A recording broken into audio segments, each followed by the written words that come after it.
Hello and I was welcome gonna start. to. It's okay. It's all right. It's fine. Hello and welcome to Neighbors Watching Trailers. And with me, I have my good friend. It's Frenchie from Shows North, and apparently I host too much shows. I forget what I host and what I don't host.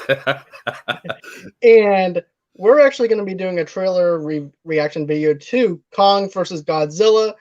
This is one of my top anticipated films for this year. I just wish that we were able to see this in theaters, but I don't. Here's the thing, guys: we don't even know what we're actually in store for and what they actually have for us as far as the trailer goes. So this is going to be our first time reacting to this. So I cannot wait to dive into what this film is going to be about. Yeah, I've seen a lot of the thumbnails. Every time I'm like, can't watch it, must wait. But before we do, I'm just curious. The last Godzilla movie, did you like it? King of Monsters, I think. It was okay. I wanted them to mostly focus on Godzilla and him fighting the giant creature rather than the humans, because that's why we're going to see a Godzilla film. We're not going to see humans featuring Godzilla. Yeah, I mean, it's a perspective thing, right?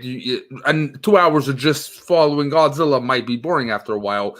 But that's why I think Godzilla versus King Kong might be interesting. You don't just got Godzilla. You got at least two monsters to play off. And I hope it's not as oriented on the humans than it was on, let's say, the Godzilla one, the King of Monsters, or the other Godzilla, which I actually liked a lot. But after rewatching it, it's because I saw it in cinema, right? After rewatching it, I was like, okay, yeah, I understand why people complain, right? So I hope they learn from the mistakes and they don't rehash the same thing, hoping it works, right? So you ready, my man? I'm ready. Let's see this. All right. Starting. Ooh. It's our only chance. All right. Oh, King Kong. Oh, damn, he got big. Yeah, he did, huh?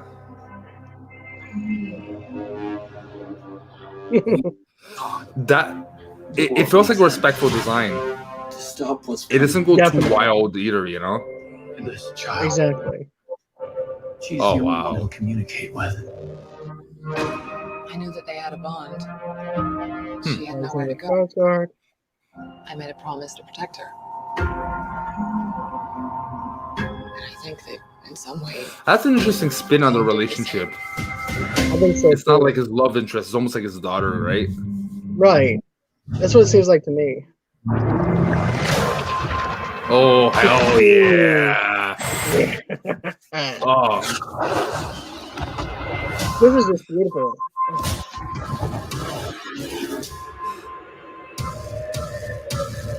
Oh, wow. Oh. Oh. Yes. Oh, yeah.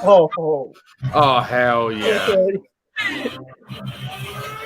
This is what I was expecting. Oh. Yes. No, I think this thing is a VS like in Street Fighter, right? Versus. Right. Oh, yeah. Oh, yeah, they're right. Oh, sweet. Oh.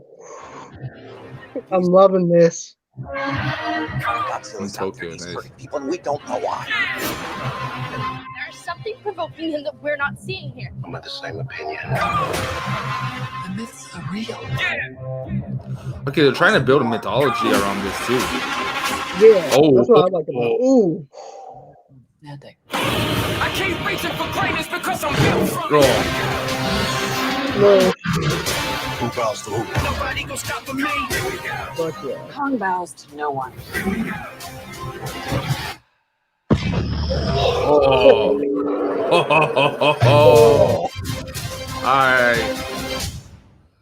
Okay. I'm sold. Hell yeah, bro. Okay. Yeah. This might be the worst movie of the year, but at least the trailer was hell of a good thing to watch. Before we react, Team Kong or Team Zilla? I'm on Kong. Team Kong too, Mike. Yo, he was badass. God, let me just tell you this. Him just beating Godzilla up with the other monster was just fantastic.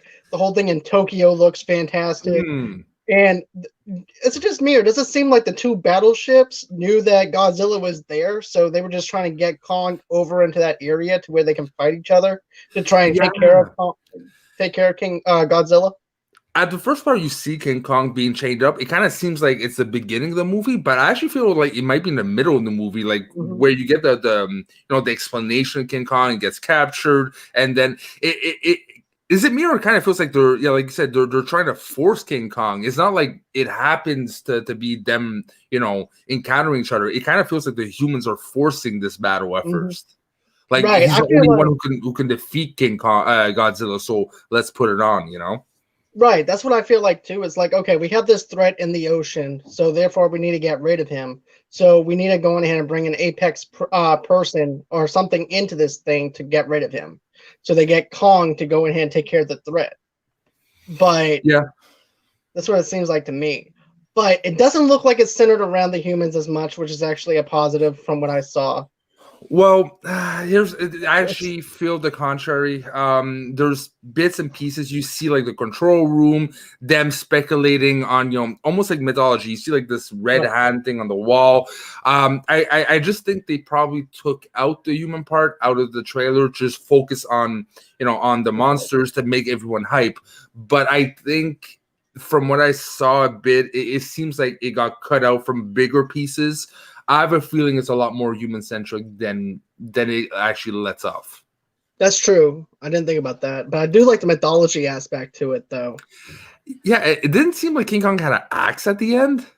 Yeah, it did seem like he had an axe. What the fuck?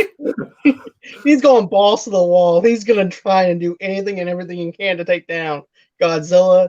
Not only that, but another thing that I liked how big he was. We knew he was going to get big, but we didn't know how big. Another thing, too, that I really love is the scene where the little girl's stepping out to see King Kong, and then they're face to face with each other. That was just a beautiful set piece right there. I would actually get that as a poster because of how beautiful the lighting actually looks on it. Yeah, for sure. And that relationship, like it's not like the girlfriend, like him being, in love. It makes more sense, the whole like protective side of King Kong, like there's a little girl, she's not threatening, right? So he kind of like went into fodder role. But yeah, visually, let's not skip on the visuals itself. Right off the bat, the city getting destroyed and the fights, like everything seems polished. Now, also the designs of the Godzilla King Kong really, that's what I was afraid. They're matching them up together, so I was hoping they wouldn't like go too wild because they want to distinguish that this is his own universe type of thing. No, they stay respectful. The spines look pretty classic to Godzilla. King Kong, the only difference is a lot huger, but it feels like a King Kong. It doesn't feel like they're trying to evolve King Kong to something else, right? So it's very respectful for the fans, bringing something new that probably us as kids were playing with King Kong and Godzilla figures and playing together, but never would expect to actually have the movie, right? So I'm excited. On a level scale 1 to 10, where are you at? I'm at a 10. There's no way around it. But I also want to mention one other thing though that makes me even more amped up. Whenever we see Godzilla underneath the water and he actually ends up does his flame, and then at the same time King Kong is jumping into the ocean. That part made me fanboy in the inside of myself because it took me back to my childhood. That is something I've been wanting to see. But what is your expectations on this? What is your level? 20 on 10. Okay. 20 on 10.